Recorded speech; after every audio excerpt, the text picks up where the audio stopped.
শিক্ষার্থী বন্ধুরা, আশা করি আপনারা সবাই ভালো আছেন। গত ক্লাসে আমি আপনাদের বুটস্ট্র্যাপ দেখিয়েছি।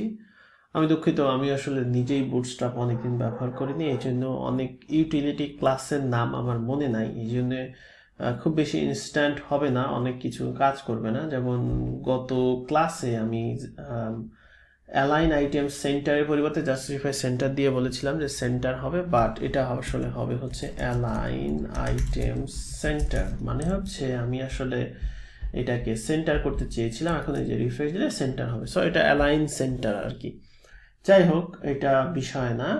আমরা এখন আসলে বুটস্ট্র্যাপ কিভাবে আরো সুন্দর করে ব্যবহার করতে পারি সেগুলো দেখব। তো বেসিক্যালি আপনাদের যেটা করতে হবে সেটা হচ্ছে এই যেখানে যেই এক্সাম্পলগুলো আছে সেই এক্সাম্পলগুলো আপনাদের বানানো শিখতে হবে, তাহলে আপনারা মোটামুটি যে কোনো ধরনের লেআউট বানাতে পারবেন। যেমন আমি ছোট্ট করে একটা কমপ্লেক্স লেআউট যদি আজকে বানাতে চাই, কোনটা বেশি কমপ্লেক্স, ধরেন এটা অনেক বেশি কমপ্লেক্স। সো এখন এই লেআউটটা যদি আমি এখন বানাতে চাই, এটা হচ্ছে ডার্ক মোডে দেখাচ্ছে এরকম, বাট আপনাদের এখানে ডার্ক মোড যেটা আছে সেটা থাকবে না, হোয়াইট, মানে আপনাদের ডার্ক মোড দেখাবে না যদি আপনাদের কম্পিউটার ডার্ক মোড না থাকে। যাই হোক, আমি ডার্ক মোডে স্বাচ্ছন্দ্য বোধ করি, এই জন্য ডার্ক মোড করে রেখেছি। এখন এই টেমপ্লেটে আমরা আসলে মানে বুঝতে হবে যে আসলে কি কি এখানে ব্যবহার হয়েছে, সেটা যদি আপনি বুঝতে চান সেক্ষেত্রে আপনাদের ইন্সপেক্ট এলিমেন্ট করা শিখতে হবে। সো ইন্সপেক্ট এলিমেন্ট মানে হচ্ছে আপনি এখানে আসলে দেখতে পারবেন কি কি ব্যবহার করা হয়েছে। যেমন ধরেন এইখানে যদি আমি একটু দেখতে চাই, সেই ক্ষেত্রে আমরা এইখানে একটু এর স্ক্রিনে নিয়ে আসি। সো এখানে দেখেন, এখানে বেসিক্যালি যেটা ব্যবহার করা হয়েছে একটা কন্টেইনার, যেটা মাঝখানে নেওয়ার জন্য, তারপরে ব্লক হেডার নেওয়া হয়েছে। এই ব্লক হেডারটা আসলে একটা কাস্টম সিএসএস দেওয়া হয়েছে। যেটাই দেখবেন যে এরকম সিএসএস কাস্টম, সেটা কাস্টম সিএসএস মানে হচ্ছে, এটা বুঝবেন কিভাবে, এটা হচ্ছে LH1, এটা হচ্ছে LH1 হচ্ছে একটা সিএসএস, যেটা হচ্ছে লাইন হাইট। LH মানে হচ্ছে লাইন হাইট 1। যদি এই ক্লাসটা দেন লাইন হাইট 1 হবে। আর PY3, PY মানে হচ্ছে আমাদের দুইটা অক্ষ, একটা হচ্ছে X অক্ষ, Y অক্ষ। PY মানে হচ্ছে ওপরে নিচে প্যাডিং 3 পাবে। 3 মানে হচ্ছে 1 REM এর সমান। যখন আমরা ইউজ করি পিক্সেল ইউজ করি, আবার অনেক সময় REM ইউজ করি। সো এখানে REM ইউজ করা আছে। REM মানে হচ্ছে ডিভাইস বেসড পিক্সেল। যখন আপনারা এটা বড় স্ক্রিন দেখবেন, সেই ডিভাইস বেসড একটা মেজারমেন্ট আর কি। আচ্ছা, তারপরে কি করা হয়েছে, ফ্লেক্স একটা রো নেওয়া হয়েছে এবং ফ্লেক্স নো র্যাপ বলা হয়েছে। এখন এটাকে ফ্লেক্স নো র্যাপ মানে কি, সেটা হচ্ছে ফ্লেক্স নো র্যাপ, অর্থাৎ হচ্ছে আমরা ফ্লেক্স নো র্যাপ যখন ইউজ করব তখন ফ্লেক্স নো র্যাপ হয়ে যাবে। ঠিক একইভাবে জাস্টিফাই কন্টেন্ট বিটুইন, এই জাস্টিফাই কন্টেন্ট বিটুইন হচ্ছে ফ্লেক্সের একটা ক্লাস, আপনারা দেখেই বুঝতে পারছেন। তো এই টাইপের করার চেষ্টা করতে হবে আপনাদের। একটা রো নিতে হবে, যে রোটার আসলে এখানে যেভাবে নেওয়া আছে সেভাবে একটা রো নিতে হবে, তারপরে একটা লিঙ্ক নিতে হবে। এখন দেখেন এখানে কলাম 4 নেওয়া আছে, মানে 3 কলাম। এখানে কার্সর রাখলে আপনি উপরে বুঝতে পারবেন যে আসলে কি কলাম আছে। এখানে দেখেন এটা একটা 1 কলাম, এবং এখানে যদি আপনি ভেতরে যান সেক্ষেত্রে এই যে এইগুলো হচ্ছে কাস্টম সিএসএস, যে ব্লক হেডার লোগো, এটা একটা কাস্টম সিএসএস, যেটা আপনার হচ্ছে দেখবেন যে ব্লক সিএসএস মানে হচ্ছে এটা সবগুলো সিএসএস এর ভিতরে যেটা আছে সেটা হচ্ছে কাস্টম সিএসএস। আমরা অ্যাপ্লাই করা দেখবো।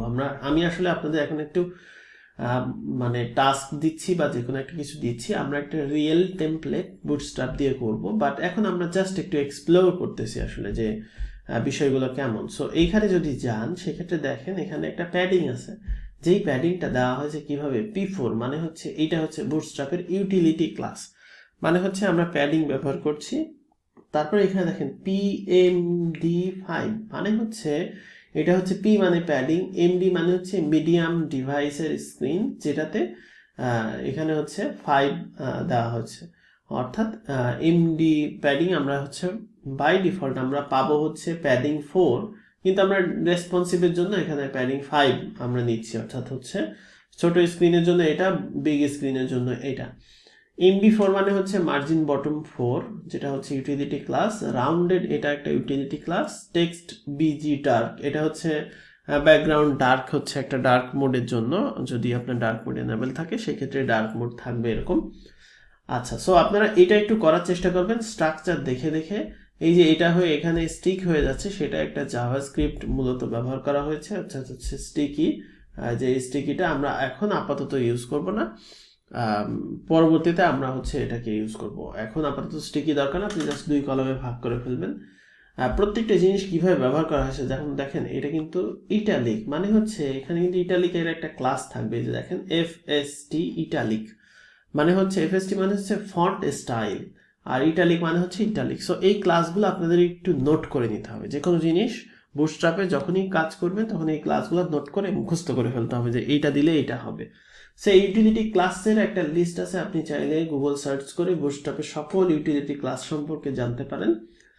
আচ্ছা, সো আমরা এখন একটু দেখি যে বর্ডারটা কিভাবে দেওয়া হয়েছে। তো বর্ডারটা এখানে আমি যদি দেখতে চাই, সেক্ষেত্রে দেখেন যে বর্ডার বটম লিখে দিয়েছি, তাতেই কিন্তু বর্ডার চলে আসে। আমি যদি বর্ডার বটমে যেখানে ডাবল ক্লিক করে বর্ডার টপ দিয়ে আমি যদি বাইরে ক্লিক করি, সেক্ষেত্রে দেখেন বর্ডারটা টপ হয়ে চলে যাচ্ছে। সো এই যে এই জিনিসগুলো আপনাদের একটু জানতে হবে। আবার দেখেন এইখানে কালারটা একটু ডিফারেন্ট আছে, আমি তো দেখি তো বুটস্ট্র্যাপের কালারটা কিভাবে ইউজ করা হয়েছে। সো এখানে এটা যেহেতু ব্লগ পোস্ট মেটা এবং সেখানে কালার দেওয়া আছে, তার মানে এটা কাস্টম সিএসএস, এটার সাথে বুটস্ট্র্যাপের কোনো রিলেশন নাই। আমি আজকে আপনাদের জাস্ট একটু এক্সপ্লোর করা দেখাচ্ছি যে কিভাবে আপনারা এক্সপ্লোর করতে পারেন। সো এই স্ট্রংটা কালার লাল, এটা কেন লাল, কিভাবে লাল, এটা যদি একটু দেখতে চাই, সেক্ষেত্রে দেখেন code, class, language, plane text, highlight, রোগ, মানে হচ্ছে এটা একটা কোড, যেটা হচ্ছে এইটা অটোমেটিক্যালি এটা কালার হয়ে যাবে। সো বুটস্ট্র্যাপে এভাবে করা আছে। সো আপনারা এইভাবে একটু দেখে যে কোনো লেআউট একটু করার চেষ্টা করেন, সিম্পল বা কমপ্লেক্স, সেটার ইউটিলিটি ক্লাসগুলো একটু দেখেন, দিয়ে আপনারা নিজেরা ইউজ করা দেখেন, দেখে আপনারা এই বুটস্ট্র্যাপের যে এক্সাম্পলগুলো আছে, এই এক্সাম্পলগুলো যদি আপনি একটু শেষ করেন, যেমন দেখেন এখানে অনেকগুলো এক্সাম্পল আছে। এই যে বর্ডার দিয়ে সুন্দরভাবে যে এটা আসছে, এটা কেমনে আসছে, এটা আপনাকে একটু বুঝতে হবে। সো এইভাবে করে আপনারা একটু লেআউট করেন বুটস্ট্র্যাপ দিয়ে এইভাবে লেআউট করলেই মূলত আপনার বুটস্ট্র্যাপের মাস্টার হয়ে যাবেন। অর্থাৎ পরবর্তীতে আপনাদের যে কোনো ধরনের লেআউট দিলে আপনারা খুব ইজিলি করতে পারবেন। শুধুমাত্র জাভাস্ক্রিপ্টে যে এলিমেন্টগুলো, এগুলো আপাতত বাদ রাখবেন, কারণ এগুলা আপনাদের সময় লাগবে, এগুলা আপনাদের দেখাইতে হবে। বাট এগুলো ছাড়া বাকি যে জিনিসগুলো আছে, সেই জিনিসগুলো আপনারা একটু বোঝার চেষ্টা করবেন যে এখানে কি ব্যবহার হচ্ছে। এই যে ছোট ছোট যে টেমপ্লেটগুলো আছে, এই টেমপ্লেটগুলো একটু করার চেষ্টা করবেন, তাহলে দেখবেন যে আপনাদের মধ্যে এফিসিয়েন্সি চলে আসছে, যে বুটস্ট্র্যাপ ব্যবহার করে যে কোনো ধরনের টেমপ্লেট আপনারা করতে পারছেন। পরবর্তীতে আপনারা এগুলা কাস্টমাইজেশন করবেন। তো আমরা আস্তে আস্তে দেখবো, আমি আপনাদের জাস্ট শুরু করাই দিলাম। তো আজকে এ পর্যন্ত, সবাই ভালো থাকবেন, আল্লাহ হাফেজ।